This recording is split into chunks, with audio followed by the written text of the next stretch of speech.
Good day, brothers and sisters. Another day to spend with the Lord. Come, let us listen and reflect on His Word.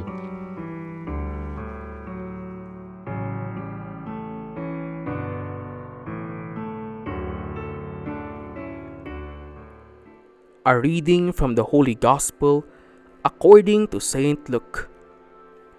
Someone in the crowd said to Jesus, "Teacher, tell my brother to share the inheritance with me." He replied to him, "Friend, who appointed me as your judge and arbitrator?"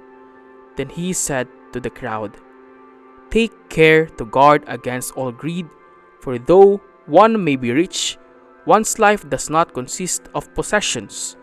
Then he told them a parable.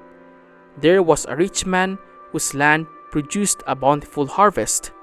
He asked himself, "What shall I do, for I do not have space to store my harvest?" He said, "That is what I shall do. I shall tear down my barns and build larger ones. There I shall store all my grain and other goods, and I shall say to myself, 'Now, as for you, you have so many good things stored up for many years. Rest, eat, drink, be merry.' But God said to him, 'You fool, this night your life will be demanded of you, and the things you have prepared, to whom will they belong?' Thus will it be for the one who stores up treasure for himself, but is not rich in what matters of God."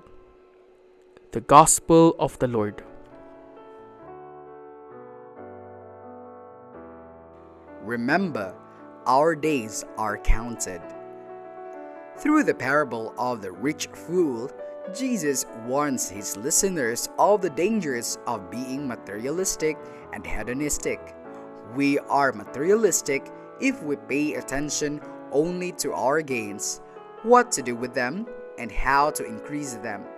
We live in a false sense of stewardship and security. We are hedonistic if we do not see any other need but our personal need to enjoy life and to satisfy our tastes day after day. This kind of lifestyle of the rich is foolish, according to Jesus. It does not see what lies beyond, which is death. What will happen to the treasures you have stored when you die?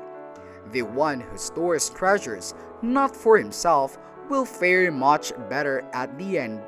In the first reading, the wisdom writer is quite pessimistic about man's toil and labor. It cannot be in his possession for long. It will be passed on to another person. So why are we preoccupied so much with passing things? We should not work then? No. The reading does not promote laziness. It just reminds us not to worry so much about producing and accumulating things. There are higher values to discover. The second reading is more radical. Paul says, "Think of what is above, not of what is on earth." Is this not going to the extreme? No, this is a challenge to those who have been raised with Christ in baptism. They must have higher values, the spiritual ones, that can make them similar to Christ. All things belong to God.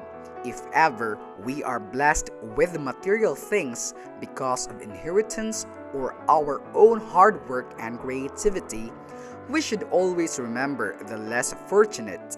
The wealth that we have accumulated is not for ourselves. As true stewards, we make use of all things that are entrusted to us for the common good. There is no sense of keeping them for ourselves and enjoying by ourselves. It is unchristian. Be wise. Remember, our days are counted.